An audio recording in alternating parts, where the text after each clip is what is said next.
Assalamualaikum warahmatullahi wabarakatuh.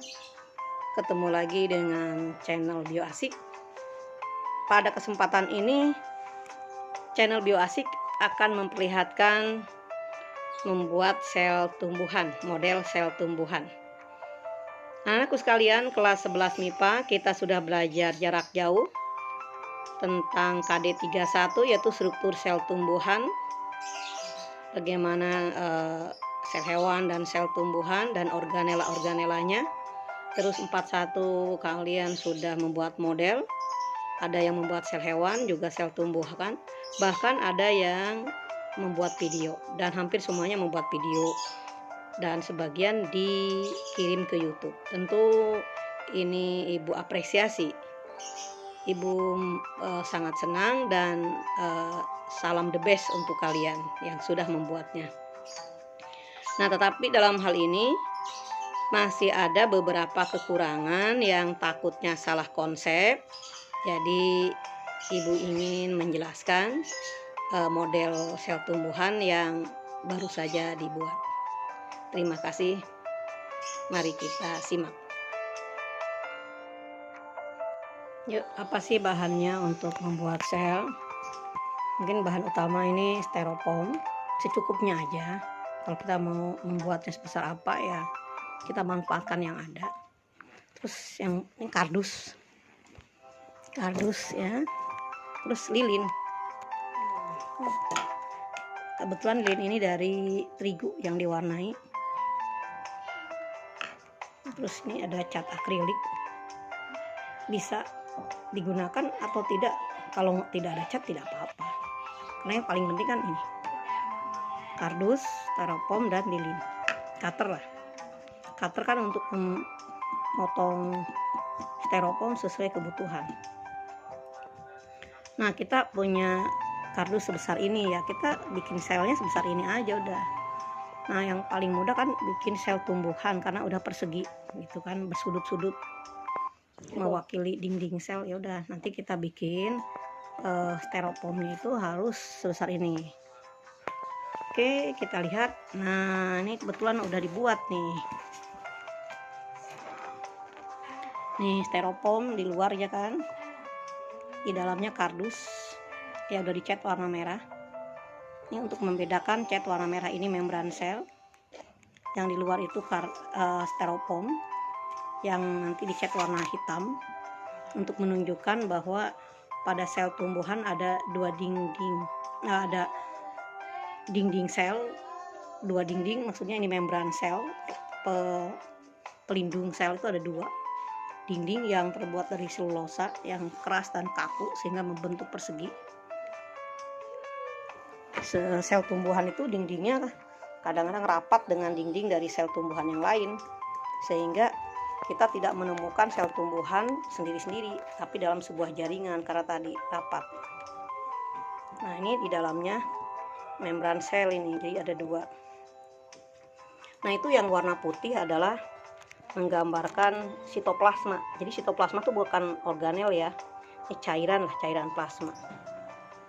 Nah, itu di sel tumbuhan ada organela yang sudah menghabiskan ruangan yang kecil ini, namanya vakuola. Otomatis kalau vakuolanya besar, menghabiskan ruangan sel, nah intinya akan terdesak jadi ke pinggir gitu. Nah, ini kloroplas, rongga udara. Ini tentu 3 dimensi ya, harusnya bulat. Ini anggap kita potong, di tengahnya itu ada zat-zat aideris, ada karbohidrat, bahkan zat-zat organik, ada zat sisa produksi dari metabolisme sel tumbuhan. Ya, bisa dikatakan tempat sampah, tapi bukan berarti zat-zat di sini tidak bisa digunakan. Untuk tumbuhan mungkin ya, tapi untuk kita kan zat aideris itu penting.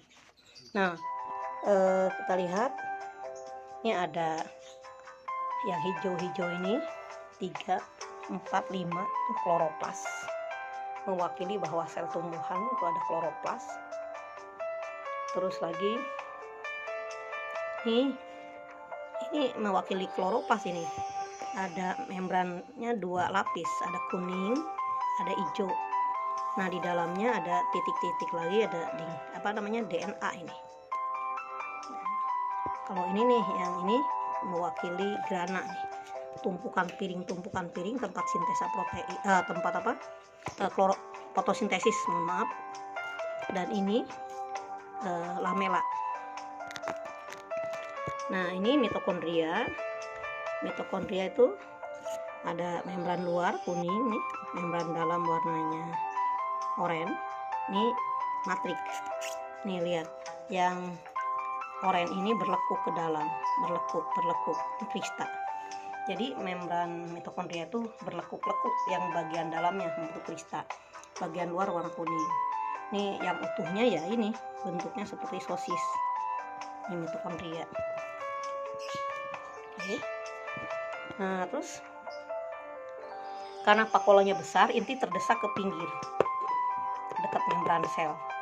Ini ada 2 membran juga inti itu, ada yang kuning, ada yang ungu. Yang ungu tuh membran dalam, di dalamnya tentu ada nukleoplasma.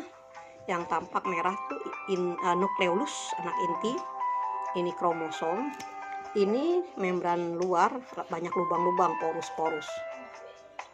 Nah, terus dekat dengan nukleus ada saluran berkelok ini. Nah, di sini ada warna-warna kuning, ribosom, berarti retikulum kasar. Ini tidak ada ribosom, berarti halus.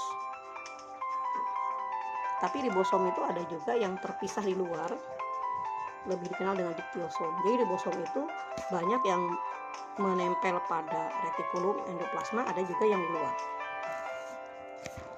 Terus ini badan Golgi, membentuk bulatan-bulatan kecil vesikel yang berguna untuk mengantongi zat-zat yang dihasilkan oleh badan Golgi dan di eksotositosis. Ini mikrotubul. Nah, dekat dengan kloroplas ada yang hijau kecil-kecil. Nah, hijau kecil-kecil ini namanya glioksisom. Glioksisom ini berfungsi untuk menyimpan zat-zat lemak, terutama yang pada tanaman-tanaman berbiji mengandung aleron, itu banyak sekali ditemukan diktiosom. Jadi hanya ada pada tumbuhan diktiosom. Kalau pada hewan tuh peroksisom, penghasil enzim katalase. Tapi kalau pada tumbuhan ini diktiosom, jadi beda ya. Nah, ini secara utuh kloroplas. Ini yang udah dibuat 3 dimensi. Ini mitokondria. Nah, dari 3 organela sel tumbuhan, nukleus, mitokondria, dan kloroplas, itu semuanya membrannya 2 lapis ya. Kalau vakuola 1 lapis. Apa saja sih organela pada sel tumbuhan? Dimulai dari dinding sel nih, terus membran plasma, turun ke bawah tuh ada mitokondria, terus ada badan Golgi, ada kloroplas, terus ke sini ada retikulum halus, retikulum kasar yang ditempeli ribosom, nukleus, mitokondria yang sama ya, tadi udah ada. Nah, ini ribosom yang berderet menjadi diktiosom, terus ini ada glioksisom. Nah, siswa kalau ditanya apa saja organel yang khas pada tumbuhan, dinding sel, vakuola, plastida, ya, di dalamnya ada zat warna kloroplas tuh. Nah, ini ada glioksisom, gitu. Nah, pada dinding sel biasanya ada lubang-lubang sih. Ini belum selesai semua. Nah, ini kan membran sel, ini dinding sel. Di sini ada lubang untuk aliran cairan plasma dari satu sel ke sel lain. Nah, yang kelihatan kan membran plasma di dinding sel. Di sini ada lubang yang halus untuk aliran plasma dari satu sel ke sel lain. Namanya plasmodesmata, lubang aliran plasma. Jadi plasmodesmata itu ada pada tumbuhan.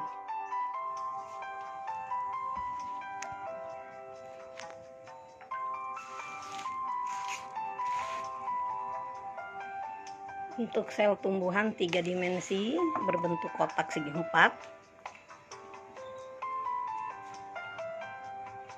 Di dalamnya tampak kloroplas terbuka. Bagian-bagian dalamnya mitokondria, nukleus. Yang terbesar itu warnanya hijau adalah vakuola. Badan Golgi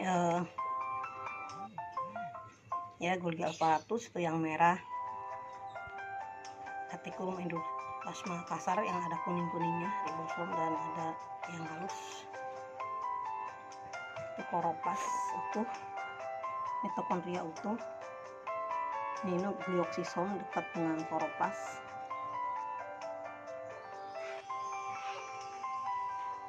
Yang garis-garis itu adalah mikrotubul. Itu inti yang bolong-bolong, membran luarnya. Itu diktiosom atau ribosom yang berderet adanya di luar plasma, di luar retikulum. Di retikulum juga ada.